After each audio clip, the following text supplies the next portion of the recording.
Hello बच्चों, welcome to my YouTube channel. आज हम क्लास 8 का चैप्टर नंबर 3 का पार्ट 2। चैप्टर नंबर 3 क्या है? सिंथेटिक फाइबर्स एंड प्लास्टिक का पार्ट 2 देखेंगे। जबकि पार्ट 1 हम देख चुके हैं, जिसमें हम लोगों ने देखा कि फाइबर्स क्या होते हैं, कितने टाइप के फाइबर्स हैं। उसमें देखा कि नेचुरल फाइबर और मैनमेड फाइबर कितने क्या हैं और उनका एप्लीकेशन क्या है, क्या क्या यूसेज है हमारी डेली लाइफ में। अब आगे देखते हैं क्या है। तो जो हमारा चैप्टर है, अब यहाँ से जो सेकंड पार्ट है वो होता है स्टार्ट प्लास्टिक से। You must be familiar with many plastic articles used every day. Make a list of such items and there uses. जैसे घर में चेयर्स हैं, बॉटल है, बकेट है, घर में गाड़ियाँ हैं, गाड़ियों के कुछ सामान होते हैं जो प्लास्टिक से बने रहते हैं। तो ये आप लिस्ट बना सकते हैं जो आपकी प्लास्टिक से बनी हुई रहती है। ठीक है, आगे ये कहते हैं plastic is also a polymer like the synthetic fibre. जैसे मैंने आप लोगों को जब पॉलीमर बताया था तो ये बताया था कि प्लास्टिक भी एक जो पॉलीथीन होती है वो भी हमारा एक पॉलीमर का होता है। अब प्लास्टिक सिर्फ नॉर्मल पॉलीथीन के लिए यूज़ नहीं होता, हमारे घर में कितनी चीज़ें प्लास्टिक की बनी हुई हैं। According to their strength, according to their shape, बहुत अलग अलग टाइप के तरीके से हम इसे यूज़ करते हैं। तो वही हमें अब देखना है। All plastic do not have the same type of arrangement units. मतलब हर एक प्लास्टिक एक तरीके से अरेंज नहीं होते हैं। अगर आप फिगर को देखोगे, लेफ्ट में जो दिख रहा है 3.6A, उसमें देखिए, इसमें एक देखो ए वाले में देखोगे अगर आप, तो जो यूनिट्स हैं वो कैसे जुड़ी हुई हैं? लीनियर, मतलब एक लाइन में जुड़े हुए हैं। जबकि बी को देखोगे तो बी में क्या जुड़े हैं? लीनियर के साथ साथ एक और नीचे जुड़े हुए हैं, वो लीनियर भी हैं, और उसको अगर साथ में जुड़ जाए तो नाम हो जाता है उसका क्रॉस लिंक स्ट्रक्चर। लीनियर और क्रॉस लिंक में जो बातें हैं अलग अलग, वो ये हैं कि लीनियर आपका ज़्यादा स्ट्रेचेबल नहीं होता, जबकि क्रॉस लिंक आप जितना चाहो खींच सकते हो, वो खिंच जाता है, जबकि लीनियर नहीं खींचेगा। ठीक है, in some it is linear where is in others it is cross link. जैसे मैंने बताया, कुछ में ये लीनियर होते हैं और कुछ में ये क्रॉस लिंक होते हैं, डिपेंडिंग अपॉन कि वो किस काम आता है।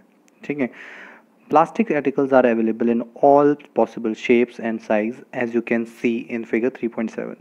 फिगर 3.7 में आप लोग जैसे देख रहे हो, चेयर बनी है, बकेट है, और फिर आपका एक प्लास्टिक का ग्लास है, छोटी जो आर्टिफिशियल जो बच्चों की टॉय कार होती हैं, टॉय बाइक्स होती हैं, वो किससे बनी होती हैं? वो प्लास्टिक की बनी होती है। इवन जो बड़ी बड़ी गाड़ियाँ होती हैं वो भी कभी कभी किससे? प्लास्टिक के मटेरियल से बनती हैं। जैसे एक्टिवा की बॉडी हो गई, उसमें भी कुछ प्लास्टिक का होता है सामान लगा हुआ। ठीक है, आगे बढ़ते हैं। Plastic articles are available in possible, ये हो गया हमारा। Have you ever wonder how this is possible? मतलब ऐसा आपको कभी दिमाग में आया कि ये सब ऐसा पॉसिबल क्यों है कि जो प्लास्टिक है वो किसी भी शेप में और किसी भी जगह पे यूज़ किया जा रहा है? The fact is that plastic is easily mouldable, that is can be shaped in any form. Mouldable का मतलब होता है उसे किसी भी शेप में हम तोड़ मोड़ सकते हैं बाय प्रॉपर मेथड। ऐसा नहीं है घर में आप लोग प्लास्टिक का मैन्युफैक्चरिंग कर रहे हो और प्लास्टिक से कुछ भी बना लोगे, ऐसा नहीं है। मोल्डेबल का मतलब बता रहा हूँ कि जिसको आप किसी भी शेप में कन्वर्ट कर सकते हो। जैसे एक मोल्डिंग क्ले आती थी, हम बचपन में खेलते थे, तो शायद अभी भी खेलते होंगे कुछ बच्चे। तो मोल्डिंग क्ले में क्या होता है, उस क्ले से हम कुछ भी बना सकते हैं। उसी तरीके से प्लास्टिक भी है। तो प्लास्टिक का भी यूज़ हम क्या करते हैं? अलग अलग शेप और साइज़ के लिए करते हैं, according to our uses। Next देखते हैं, plastic can be recycled, reused, coloured, melted, rolled into sheets और मेड इनटू वायर्स। अब देखो प्लास्टिक की कितनी कितनी अच्छी चीज़ है। प्लास्टिक अगर देखा जाए तो रिसाइकल कर सकते हैं, मतलब उसको दोबारा से आप, जैसे ख़राब बॉटल है उसको दोबारा फैक्ट्रीज में बेच के रिसाइकल कर सकते हैं। रीयूज़, जैसे कोल्ड ड्रिंक की घर में बॉटल आती है तो बहुत लोग क्या करते हैं, उसमें पानी भर देते हैं। कलर्ड कर देते हैं, कलर कर सकते हैं उसको। मेल्टेड, रोल्ड इनटू शीट्स, मतलब उसको पिघला के रोल्ड कर सकते हैं इनटू शीट्स में, मतलब उसको हम शीट्स में भी कन्वर्ट, मतलब किसी भी ऐसा ऐसा देखो आप लोग कितनी जगह पे प्लास्टिक है। इवन स्विच बोर्ड जो होते हैं वो भी प्लास्टिक के होते हैं। कभी कभी घर में जो आप लोग सामान, जितने भी सामान ला रहे हो, सामान मतलब ये ऐसे बोलूँ आपको, घर में जो बॉक्सेस होते हैं जिसमें आप लोग सारा राशन का सामान रख रहे हो, वो भी आपका प्लास्टिक के होते हैं, जिसमें दालें रखी जाती हैं। तो प्लास्टिक आपकी लाइफ में बहुत अंदर तक आ चुका है। That is why it find such a variety of uses. यही कारण है कि जब ये इसकी इतनी प्रॉपर्टीज़ होने की वजह से ही ये अलग अलग तरीके से, अलग अलग कैटेगरी या अलग अलग वैरायटी में यूज़ किया जाता है हमारे घरों में। ठीक है, तो मेरे ख्याल से क्लियर हो गया होगा। अब देखते हैं पॉलीथीन। अब पॉलीथीन कैसे बनता है? Poly plus ethene. अब ये मैंने पॉली का मतलब आपको बता दिया था, पॉली होता है मैनी, और थीन मतलब इथीन एक कंपाउंड होता है, उससे मिलकर बनता है जो मैनी इथीन। ठीक है, polythene is an example of a plastic. Plastic का ही एक टाइप है polythene. It is use for making commonly use polythene bags. Polythene हमारे किस काम आती है? पॉलीथीन बैग्स के, जिसमें हम लोग सब्जी वब्जी लाते हैं, कभी कुछ चिकन ले आते हैं या कुछ भी ले, जिसमें हम लोग अब कैरी कर सकते हैं अपने सामान को। ठीक, now try to bend a piece of plastic yourself. अब कुछ प्लास्टिक है, अपने हाथ से आप कोशिश करो, जैसे घर में बॉटल है, चेयर है, जो अवेस्ट है, जो सही है उसको मत मोड़ना, वरना तुम्हारे घर में तुम्हें खुद अच्छे से मोड़ देंगे पेरेंट्स। जब आप इन सब चीज़ों को अपना फोर्स लगा के, अपनी बॉडी का फोर्स लगा के अपने हाथों से मोड़ोगे, तो आप एक चीज़ नोटिस करोगे कि सब में अलग अलग टाइप का फोर्स लग रहा है और हर एक अलग अलग स्ट्रेंथ के बने हुए हैं। कोई ज़्यादा इजीली मुड़ जाएगा या कोई बहुत मुश्किल से मुड़ रहा है। तो ये चीज़ हमें एक चीज़ क्लियर हुई कि सारे के सारे प्लास्टिक, जो जितनी भी प्लास्टिक से चीज़ें बनी हुई होती हैं, वो एक ही तरीके से या एक ही फोर्सेस उसके अंदर नहीं होते। सबकी अलग अलग स्ट्रेंथ होती है उनके यूसेस के अकॉर्डिंग। ठीक है, अब ये आप कैसे ऑब्जर्व कर सकते हो? अभी आप ऑब्जर्व कर सकते हो, देखो, when we add hot water to a plastic bottle it gets deform. जैसे ही हम गर्म पानी विंटर्स में डालते हैं ना, अगर हम ज़्यादा गर्म पानी बॉटल में डालेंगे तो बॉटल क्या हो जाती है, वो डिफॉर्म, मतलब अपनी शेप चेंज कर लेगी। क्यों? क्योंकि गर्म पानी डाला हुआ हमने। जैसे इस प्लास्टिक का एक नाम होता है, इस प्लास्टिक को बोलते हैं थर्मोप्लास्टिक। जो अपनी शेप चेंज कर दे बाय यूजिंग हीट, उसको बोला जाता है थर्मोप्लास्टिक। इसको ध्यान रखेंगे, इंपॉर्टेंट है। Such plastic which gets deformed easily on heating and can be bent easily are known as thermoplastic। जो बहुत मतलब इसको हीट करने पे अपनी शेप चेंज कर दे और डिफॉर्म हो जाए आसानी से, उसको थर्मोप्लास्टिक कहते हैं। देखा भी होगा घर में कुछ ऐसे प्लास्टिक्स, जो लाइट प्लास्टिक्स होते हैं, उसको आप हीट अप करोगे तो अपनी शेप चेंज कर देते हैं। एग्जाम्पल क्या है? पॉलीथीन। घर में पॉलीथीन होती है। पीवीसी, ये पाइप्स होते हैं हमारे घर में, पीवीसी पाइप। आजकल टीवी पे ऐड भी आता है कि पीवीसी के पाइप लगाओ। Are some of the examples of thermoplastics. These are used for manufacturing toys, combs and various types of containers। यहाँ पे लिखा है कि ये सब चीज़ें किसी खिलौने बनाने के काम आती हैं, कंघे बनाने के काम आती है, और various types of containers. Container जैसे बताया मैंने कि घरों में जो राशन रखा जाता है, दालें वगैरह रखी जाती है, कभी कभी लोग इनमें भी रखते हैं। तो एक तो हमें समझ में आ गया कि थर्मोप्लास्टिक हमारा क्या है। दूसरा प्लास्टिक क्या है? अब एक तो जो हीट सप्लाई करने पे या गर्म पानी डालने से मुड़ जाएगा। दूसरे ऐसे भी होंगे कि जिसमें कितना ही गर्म पानी डाल दो वो नहीं मुड़ते हैं या रिफॉर्म नहीं होते हैं। उस टाइप के को कहते हैं थर्मोसेटिंग।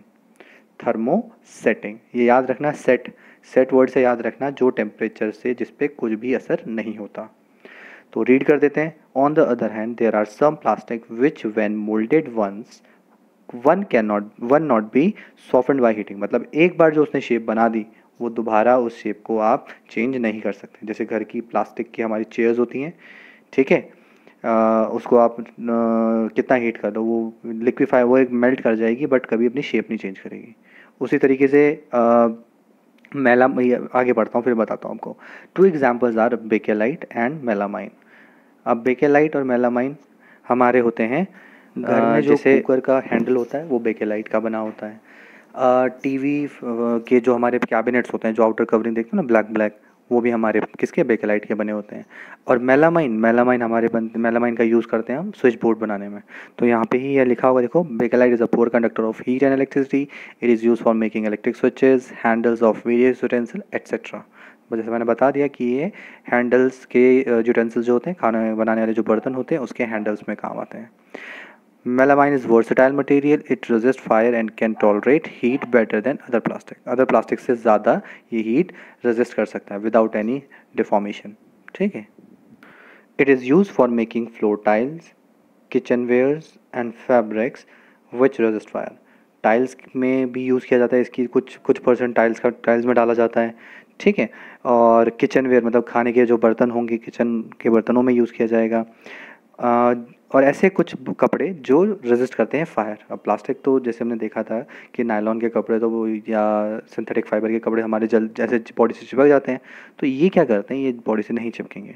तो ये कुछ परसेंट हम इस टाइप का प्लास्टिक कपड़ों के फैब्रिक्स में भी ऐड ऑन करते हैं। Figure 3.8 shows the various type of thermoplastic and thermosetting and thermoplastic examples दे रखे हैं इनके। जैसे आप लोग देख रहे हो, कप है, स्विच बोर्ड हैं, ये सब एग्जांपल आप लोग देख रहे हो। जैसे शेविंग का फोम जैसे होता है, शेविंग का जो बनाने का होता है, वो सब किसका बना होता है? थर्मोसेटिंग का बना होता है। थर्मोप्लास्टिक हमारे जो घर के बर्तन होते हैं या जो हमारी वायर्स होती हैं, उनकी कवरिंग जो होती है, वो हमारे थर्मोप्लास्टिक के बने होते हैं। तो एग्जाम्पल याद रखना थर्मोप्लास्टिक के और थर्मोसेटिंग के। थर्मोसेटिंग क्या है और थर्मोप्लास्टिक क्या है। चलिए तो हम आगे बढ़ रहे हैं।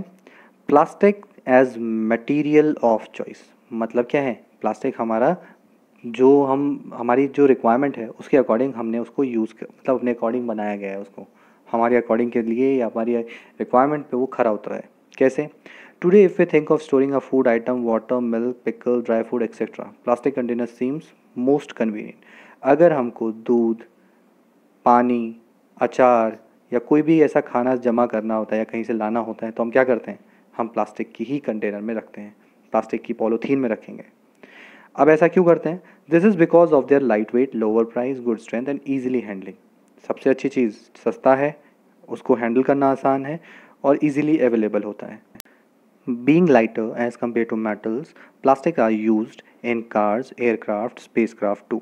अब ये इसका वज़न हल्का होता है तो एरोप्लेन बनाने के लिए हमारी ऐसी बॉडी यूज़ की जाती है जिसमें कम से कम वज़न हो और ज़्यादा से ज़्यादा स्ट्रेंथ हो। तो उसकी जगह हम प्लास्टिक की चीज़ें, पूरा नहीं बोलेंगे कि प्लास्टिक का बनता है, बट मोस्ट ऑफ द चीज़ें जो उसके स्पेयर पार्ट्स होंगे, spare parts in the sense जो अंदर की इंटीरियर बॉडी होगी वो हमारे प्लास्टिक की बनती है।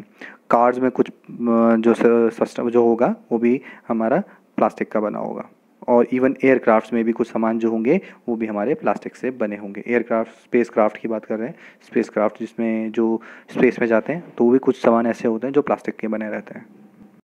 The list is endless if we start counting articles like sleepers, furniture, decoration pieces, etc. सही बात है। देखो ये क्या बोल रहे हैं कि जो अगर लिस्ट बनाने स्टार्ट करेंगे अगर प्लास्टिक के तो वो बहुत ज़्यादा है। अगर आप घर में आज नोटिस करने बैठोगे तो आपके सामान ख़त्म हो जाएंगे, बट प्लास्टिक इस जगह से, इस तरीके से आपके घर में इन्वॉल्व है, आपकी लाइफ में इस तरह से जुड़ा हुआ है कि आप उसे अवॉइड या मतलब ऐसे ऑल्टरनेट वेज में घुस चुका है कि हम उसको नेग्लेक्ट नहीं कर सकते।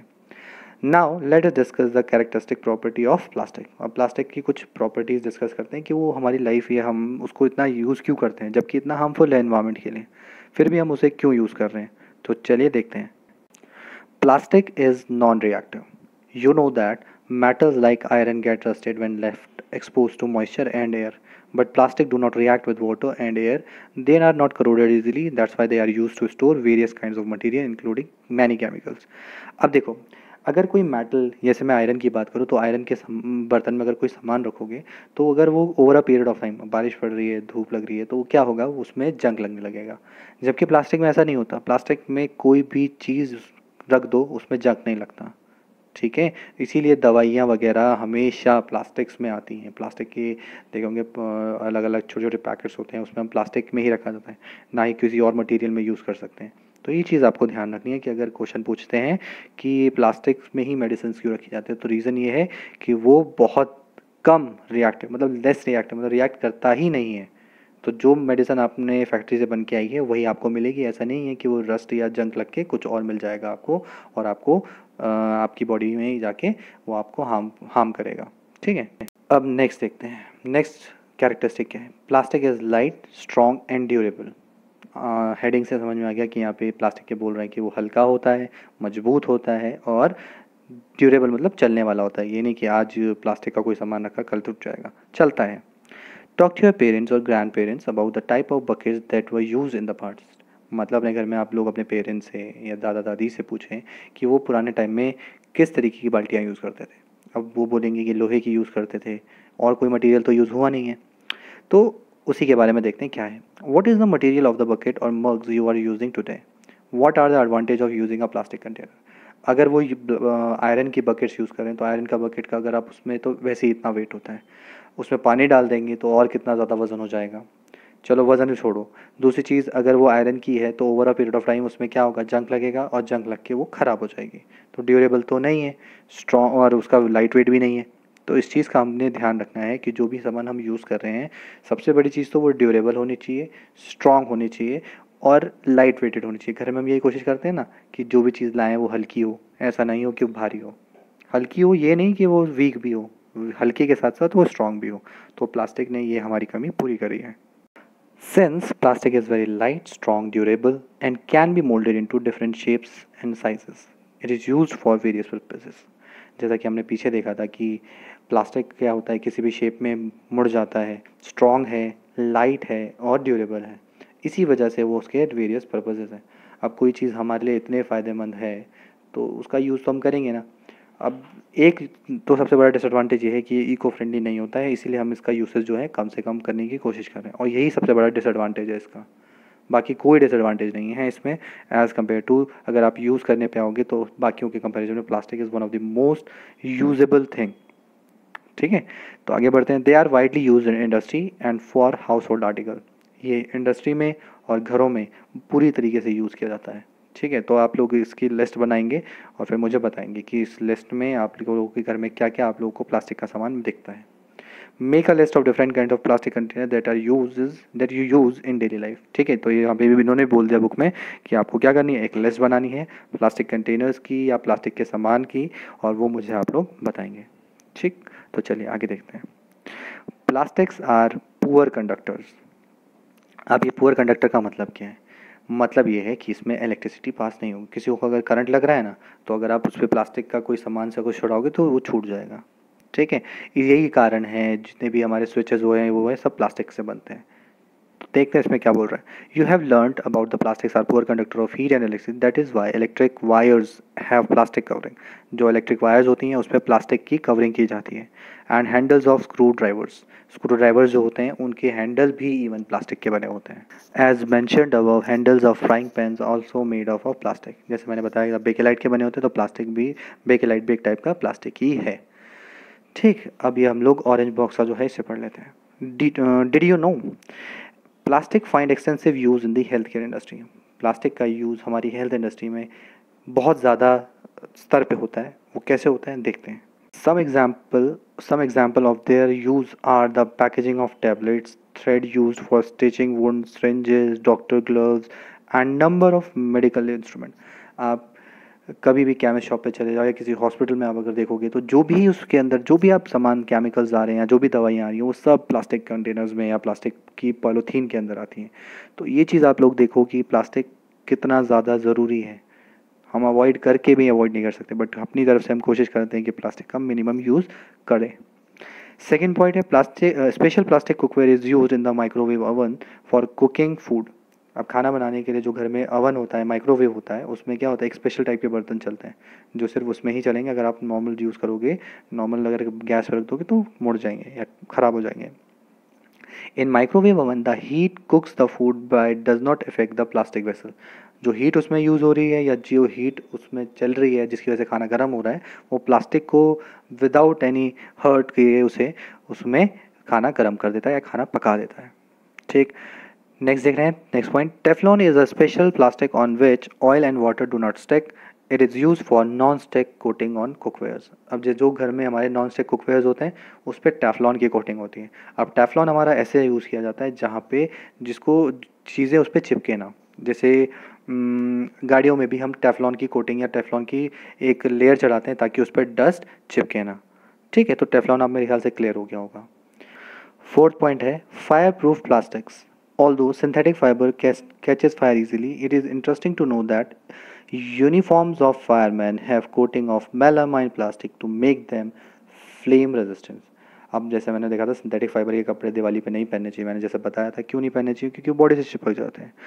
अब आपको ये जान के थोड़ी सी हैरानी होगी कि जो फायर फाइटर्स होते हैं उनके जो कपड़े होते हैं उसमें मेलामाइन होता है। और मेलामाइन के बारे में मैंने बताया कि वो थर्मोसेटिंग होते हैं, उसमें फायर का कोई भी ऐसा असर नहीं होता है। ठीक है, चलिए तो नेक्स्ट अपना टॉपिक देखने जा रहे हैं, प्लास्टिक्स एंड द एनवायरनमेंट। जैसे मैंने आपको बताया कि प्लास्टिक के इतने सारे यूज़ हैं, तो डिसएडवांटेज जो उसका सबसे बड़ा डिसएडवांटेज और वही उसके लिए सबसे बेकार चीज़ है वो है उसका बैड इम्पैक्ट ऑन एनवायरनमेंट। वही देखते हैं हम लोग। When we go to the market, we usually get things wrapped in plastic or packed in polythene bags। जब भी हम कोई सामान लेके आते हैं तो या तो पॉलीथीन के बैग्स में पैक करके उन्हें दे देता है या पॉलीथीन की एक रैप शीट में हमें कवर करके देगा। अब देखो प्लास्टिक का हर पर्सन इतना ज़्यादा यूज़ कर रहा है तो प्लास्टिक एक्सेस में बहुत ज़्यादा हो गया। और दूसरी चीज़ ये है कि ये बायोडिग्रेडेबल नहीं होता। अब बायोडिग्रेडेबल क्या चीज़ होती है? बायोडिग्रेडेबल वो चीज़ होती है जो एनवायरनमेंट में या फिर जैसे हम सॉइल में डालें तो वो क्या हो जाए, डिकम्पोज हो जाए, बट ये डिकम्पोज नहीं होती। तो नेक्स्ट जो पॉइंट है वो इसी पे है। देखिए, ultimately plastic is find to the garbage, disposal of plastic is a major problem. मतलब ये जो प्लास्टिक का डिस्पोजल है ये बहुत ज़्यादा एक बहुत बड़ा प्रॉब्लम है आज की सोसाइटी, अब आज के हमारे लोगों के लिए। ठीक है, अब बायोडिग्रेडेबल की definition, a material which gets decompose through natural process such as action by bacteria is called biodegradable. अब वो सब्सटेंस जैसे प्लांट्स होते हैं उसको आप दबा दो तो कुछ टाइम बाद वो वहीं पे ख़त्म हो जाएंगे, जबकि प्लास्टिक नहीं होता है। प्लास्टिक मिलियंस ऑफ ईयर्स लेता है डिकम्पोज होने के लिए। तो ये बहुत बड़ा डिसएडवांटेज है, और जिस सॉइल में आप इसको डालोगे उस सॉइल की क्या बोलते हैं कल्टिविलिटी ख़राब करता है। मतलब जो उसकी फर्टिलिटी है वो ख़त्म हो जाएगी, मतलब उस पर कोई भी क्रॉप नहीं उगेगी। जैसे क्रॉप प्रोडक्शन मैनेजमेंट में हम लोगों ने देखा था कि कोई भी जो क्रॉप है अगर सॉइल में कैसे उगेगी, वो जब उगती है जब वहाँ पे न्यूट्रिएंट्स हो, फर्टिलिटी हो। अगर प्लास्टिक डाला है तो वो फर्टाइल नहीं रहेगी। तो हमारा बायोडिग्रेडेबल फूड जो डिकम्पोज हो जाता है सॉइल में जाने के बाद, सारे ऑर्गेनिज्म, ह्यूमन बीइंग, एनिमल्स, सब के सब बायोडिग्रेडेबल हैं। अब जो बायोडिग्रेडेबल नहीं होता, जो सॉइल में डालने से डिकम्पोज नहीं होगा, उसको नॉन बायोडिग्रेडेबल कहेंगे। प्लास्टिक्स सारे हमारे के सारे नॉन बायोडिग्रेडेबल हैं।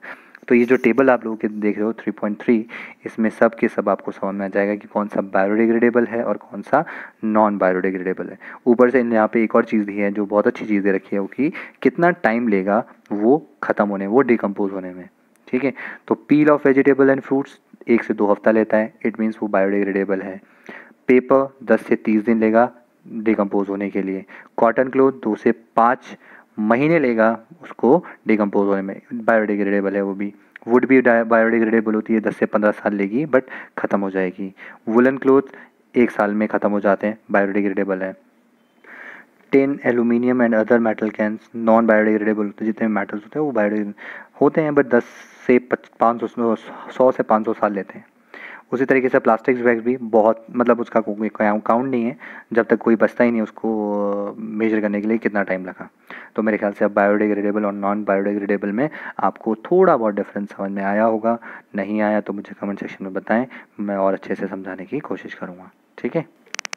Since plastics take several years to decompose, it is not environmentally friendly। जैसे मैंने बोला कि अब वो बहुत टाइम ले रहा है डिकम्पोज होने में, तो इन्वायरमेंट फ्रेंडली कहीं कतई नहीं होता। इट कॉजेज इन्वायरमेंटल पोल्यूशन, ये इन्वायरमेंट में बहुत ज़्यादा पोल्यूशन करता है। लैंड में जाएगा लैंड पोल्यूशन करेगा, वाटर में जाएगा वाटर पोल्यूशन जाएगा, और उसे जला दोगे तो एयर पोल्यूशन होगा। तो हर केस में इसका डिकम्पोजिशन पॉसिबल नहीं है। हर केस में ये क्या करता है, यह पोल्यूशन ही क्रिएट करता है। It causes environmental pollution. Besides, the burning process in the synthetic material is quite slow and does not get completely burnt easily. Her case में इसको अगर जलाया जाएगा तो ये क्या करेगा, एक तो इसका जो बर्निंग प्रोसेस है स्लो होता है, दूसरी तरीके से दूसरा अगर पॉइंट बोलूँ तो ये कम्प्लीटली नहीं जलेगा। In the process, it releases a lot of poisonous fumes into the atmosphere, causing air pollution. अब ये जैसे ही उसको जलाओगे तो बहुत सारी पॉइजनस गैसेस रिलीज़ करता है। तो बहुत सारे जगहों पे प्लास्टिक जलाना बैन है, और या तो अगर उसको जलाओगे तो आपको फ़ाइन लगेगा, इवन जेल भी जा सकते हो। ठीक है, तो ये सब चीज़ें इसलिए की जा रही हैं कि आप इन्वायरमेंट को पोल्यूट ना करें by using plastic, by disposing plastic. Use dispose करने का हमारे को एक तरीका लगता है, हर चीज़ को जला दो, बट ऐसा नहीं है, प्लास्टिक नहीं जलाना चाहिए। ठीक है, चलिए अभी ऑरेंज बॉक्स के बारे में पढ़ लेते हैं क्या लिखा है। Have you ever seen a garbage dump where animals are eating garbage. जैसे हम लोगों ने देखा है कूड़ादान है, वहाँ पे हम लोग देखते हैं कि कोई गाय है, कुत्ता है, वो क्या करते हैं गार्बेज में अपने कुछ ना कुछ खाने की चीज़ ढूंढते रहते हैं। In the process of eating the food waste they swallow materials like polythene bags and wrappers of foods. जैसे कि हम लोग देखते हैं कि गाय खाने के साथ, खाना किसी पॉलीथीन में रखा है तो गाय क्या करती है, पॉलीथीन भी उसके साथ खा जाती है, जो कि उसके पेट में जाके उसको बहुत ज़्यादा हार्म करेगी। अब सोचो जो ऑर्गेनिज्म है वो सिर्फ प्लांट्स खाने के लिए बनी है, उसकी बॉडी में आप प्लास्टिक चले जाए, किसी तरीके से प्लास्टिक चले जाए तो क्या होगा, वो मर जाएगी। तो कोशिश ये करनी चाहिए कि हम ऐसे सामान, ऐसा कुछ भी उनकी रीच से दूर रखें ताकि उनको वो हार्म ना करें। वो तो समझदार नहीं है, हम तो समझदार हैं, तो हम ऐसी कोशिश करेंगे कि वो उनको प्रोटेक्ट करें। ठीक है, तो आगे आपसे जब भी कोई ऐसा सामान किसी भी डस्टबिन में डालें तो कोशिश करें कि प्लास्टिक आप अलग रखें और जो खाने का सामान है वो उसमें डालो। ठीक है, can you imagine the consequences. आप इमेजिन कर सकते हैं कि जो उसके परिणाम होंगे। The plastic material chokes the respiratory system of these animal और form in the lining in the stomach and can be there cause of death. जैसे मैंने बताया कि जो भी वो प्लास्टिक खा रहे हैं वो क्या करेंगे, उनकी रेस्पिरेटरी मतलब सांस लेने की जो जो भी प्रक्रिया है, जो भी प्रोसेस है, उसमें क्या करेंगे, हाँ उसको हिंडर करेंगे, उसको रोकेंगे, जिसकी वजह से उसके पेट में भी प्रॉब्लम हो सकती है और उसकी अल्टीमेटली डेथ हो जाएगी। The polybags carelessly thrown here and there are responsible for clogging the drains. Clogging होता है किसी चीज़ का रुक जाना, मतलब किसी पाइप में या किसी नाले में अगर प्लास्टिक इधर उधर फेंका हुआ है तो वो क्या करेगा, वो नाले को बंद कर देगा, जिसकी वजह से नाले में क्या हो जाएगी, नाला बंद हो जाएगा और जैम हो जाएगा और आपका जो भी नाले का पानी है वो बाहर आने लगेगा और वो आपको ही अल्टीमेटली प्रॉब्लम करेगा। Sometimes we are very careless and throw the wrappers of chips biscuits and other eatables on the road और इन द पार्क और पिकनिक प्लेसेस। हम लोग आजकल इतने ज़्यादा इररेस्पॉन्सिबल, इतने ज़्यादा बेकार हो चुके हैं कि जो भी खाते हैं वो रोड पे फेंक देते हैं, या कहीं पार्क में जा रहे हैं तो वो हम फेंक देते हैं, जबकि डस्टबिन होती हैं हम उसका यूज़ नहीं करते। तो ये सबसे गलत चीज़ है। एज अ ह्यूमन हम लोग रिस्पॉन्सिबल होने चाहिए कि हम ये सब चीज़ें ना करें। हमारे अंदर सोचने की शक्ति है और कुछ करने का वो भी है कि हम लोग ये सब चीज़ें करें ताकि अपने साथ साथ जो ऑर्गेनिज्म है, प्लांट्स हैं, एनिमल्स हैं, उनका भी ख्याल रखें। तो उसके लिए हमें क्या करना है कि जब भी हमें कोई भी कबाड़ डालना है, कोई भी प्लास्टिक या कोई भी मटेरियल डालना है, उसे डस्टबिन में डालें। ऐसा नहीं है कि उसे कहीं भी फेंक दें। ठीक, तो आगे देखते हैं। Should we not think twice before doing so. कभी भी हमने नहीं सोचा कि ये दोबारा करने से पहले हम ऐसे केयरलेसली क्या करते हैं, फेंक देते हैं। As a responsible citizen what measures do you suggest to keep public place clean and free of plastic. जैसे मैंने बताया आपको क्या करना है, डस्टबिन का यूज़ करना है। कुछ भी फेंकना है, कोई भी जैसी डिस्पोजेबल चीज़ है उसे डस्टबिन में डालो। Avoid the use of plastic as far as possible. मतलब जितना हो सके हम अपनी तरफ से कोशिश करें कि प्लास्टिक का यूज़ ना करें। घरों में जो खाना, जो भी सामान ला रहे हो आप लोग, वो प्लास्टिक के सामान उसमें ना लाएं। पहले अभी कुछ टाइम पहले गवर्नमेंट ने भी बैन किया था, बट फिर से वो स्टार्ट हो गया है। बट हम ही अपनी तरफ से अगर मना करें तो वो फिर नहीं देगा। तो कोशिश की जाए तो पॉसिबल है। अब कैसे पॉसिबल है देखते हैं। The biodegradable and non biodegradable waste should be collected separately and disposed of separately. एक तो जो नॉन बायोडिग्रेडेबल चीज़ है अपनी लाइफ से कम करें। अगर उसको यूज़ कर भी रहे हो तो उसके लिए क्या करना है, हमें बायोडिग्रेडेबल के लिए अलग कंटेनर बनाना है घरों में और नॉन बायोडिग्रेडेबल के वेस्ट के लिए अलग कंटेनर बनाना है। मान लो पन्नियाँ वगैरह या ऐसे दवाइयों के जो सामान है वो आप एक कंटेनर में डालो, जबकि सब्ज़ी हो गई या कोई फ्रूट हो गया या कुछ भी ऐसी चीज़ है, घर में प्लांट है, अगर उसका डिस्पोज़ करना है, उसको फेंकना है तो उसके लिए एक अलग डस्टबिन हो। ये नहीं कि सब मिक्स कर दो और उसको फिर अलग अलग डिस्पोज़ किया जाएगा। ठीक है, इससे क्या फ़ायदा होगा ये आपको खुद में समझ में आने लगेगा। नहीं आएगा तो ये देखो कि जब प्लास्टिक है उसे रीयूज़ कर सकते हो, जबकि जो ये बायोडिग्रेडेबल प्लांट्स हैं या जो भी मैं बोल रहा हूँ ये आप एनिमल को खाने के लिए दे सकते हो, जबकि अगर उसमें प्लास्टिक होगा तो एनिमल को नहीं दे सकते। या इतना भी नहीं है तो आप उससे क्या बना सकते हैं, आप उससे मैन्योर बना सकते हैं, जो कि फर्स्ट चैप्टर में आप लोगों ने देखा था। मैन्योर बनाने के लिए क्या करते हैं हम जो भी हमारे बायोडिग्रेडेबल प्लांट्स हैं या जो भी सामान है उसे हम पेट में डग कर देंगे, दबा देंगे और कुछ टाइम बाद वो मैन्योर बन के निकल जाता है अगर हम उसको दोबारा से खोदेंगे तो। ठीक, can you suggest some other ways in which you can contribute towards reducing the use of plastic. अगर आपके दिमाग में ऐसे कोई प्लास्टिक का जिसे रिडक्शन हो सके कि प्लास्टिक का यूसेज कम से कम करें तो वो आप लोग बताएं। It is better to recycle plastic waste, most of the thermoplastic can be recycled. मतलब जो प्लास्टिक वेस्ट है जितना हो सके उसे रिसाइकल करो। ठीक, रिसाइकल का मतलब जो आपने प्लास्टिक का सामान यूज़ किया उसे आप फैक्ट्रीज़ में भेजेंगे, उसको दोबारा से साफ़ करेंगे, दोबारा मेल्ट करके उसको अच्छे से दोबारा से प्लास्टिक की बॉटल या जो भी उनके अकॉर्डिंग बनना चाहिए वो बन जाएगा।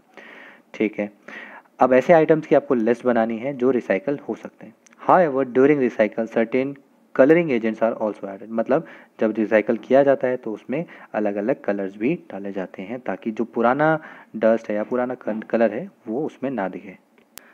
This limits it's usage specially for storage of food. ये जो हम रिसाइकल वाला काम करेंगे ये सिर्फ और सिर्फ फूड का स्टोरेज के लिए कर सकते हैं। और भी कर सकते हैं, जैसे हम लोग यहाँ पे नहीं लिखा है बट आप ऐसा सोचिए कि जितनी भी प्लास्टिक बॉटल्स हैं उसको रिसाइकल या रीयूज़ कर सकते हैं। घर में कोल्ड ड्रिंक की बॉटल है उसे ना फेंक के हम क्या करें, उसे पानी की बोतल भर के फ्रिज में डाल दें, नई ना लाएं, नहीं लाओगे तो और प्लास्टिक बढ़ेगा। As a responsible citizen member the 5R principle, reduce. अब ये जो एक रिस्पॉन्सिबल सिटीजन होने के नाते से हमें 5R प्रिंसिपल को फॉलो करना है। रिड्यूस मतलब जो भी प्लास्टिक यूज़ कर रहे हो उसका मिनिमम से मिनिमम यूज़, मतलब जो भी पॉलीथीन आपको ऑफर करे उसे मना कर दो। रीयूज़, उसी चीज़ को बार बार यूज़ करो, ये नहीं कि एक बॉटल आपकी है घर में उसे दूसरे स्टाइल की ले आए फिर उसको दिखाने के लिए। Recycle, recover and refuse. Recycle मैंने बता दिया, फैक्ट्रीज़ में आप उसे दोबारा जाके एक नया सामान बना दो। और रिकवर मतलब उसका कोई ऑल्टरनेट यूज़ निकाल दो। कहने का मतलब है जैसे कोई प्लास्टिक बॉटल है उसमें आपने गमले का कोई पौधा लगा दिया, ठीक है, तो उसको आप रिकवर करें कि ऑल्टरनेट तरीके से आप उसे यूज़ कर रहे हो। एंड रिफ्यूज़ मतलब आप बिल्कुल ही मना कर दो कि मुझे प्लास्टिक चाहिए ही नहीं, मुझे अपनी लाइफ से प्लास्टिक हटा देना है, तो ऐसा भी पॉसिबल है, ठीक है। Develop habits which are environmentally friendly, अपनी आदतें ऐसी बनाओ कि आपकी जो भी आदतें हैं वो एनवायरनमेंट को क्या करें, हेल्प करें, ना कि उसे हार्म करें। अब ऑरेंज बॉक्स में एक अच्छी बात लिखी है, वो देख लेते हैं। फाइबर वाइज क्या करना चाहिए। Do not throw plastic bags in the water bodies और ऑन द रोड। जो फाइबर बैग्स होते हैं या प्लास्टिक बैग्स होते हैं उसे हम लोग रोड पे नहीं फेंकना है, ना ही पानी में फेंकना है। जैसे मैंने बताया कि रोड पे फेंकेंगे तब भी कोई जानवर खा सकता है, या पानी में डालेंगे तो मच्छियों के लिए या वाटर में और भी चीज़ें हैं उनके लिए हार्मफुल है। Take a cotton carry bag और jute bag while going for shopping. आजकल तो देख रहे होगे आप लोग जूट बैग या वैसे नॉर्मल जो विदाउट एनी प्लास्टिक के बने हुए बैग्स को ज़्यादा प्रमोट किया जा रहा है गवर्नमेंट के थ्रू, तो वो इसीलिए किया जा रहा है कि प्लास्टिक का कम से कम यूज़ हो सके। Try to minimise the use of plastic material, example use of steel lunch box instead of a plastic one. जो आप लोग स्कूल में टिफ़िन बॉक्सेस ले आते हैं तो उसके लिए स्टील लंच बॉक्स यूज़ करें as compare to plastic box, ठीक है। तो यहाँ पे हमारा चैप्टर का पार्ट 2 ख़त्म होता है और ये हमारा चैप्टर भी इसी के साथ फिनिश होता है। अब आपका काम क्या है कि अगर आपने इस चैप्टर का पार्ट 1 नहीं देखा है तो पार्ट 1 देखें, जो मैं डिस्क्रिप्शन बॉक्स में आप लोगों को दे दूँगा। और इससे रिलेटेड कोई भी क्वेरी है या तो मुझे मैसेज करके पूछें व्हाट्सएप पे या मुझे कमेंट सेक्शन पर बताएं, ठीक है। और कोई भी वीडियो से रिगार्डिंग कोई भी इश्यूज़ होते हैं तो मुझे प्लीज़ बताएं आप लोग, ठीक है। तब तक के लिए बाय बाय, टेक केयर, मिलते हैं नेक्स्ट चैप्टर में।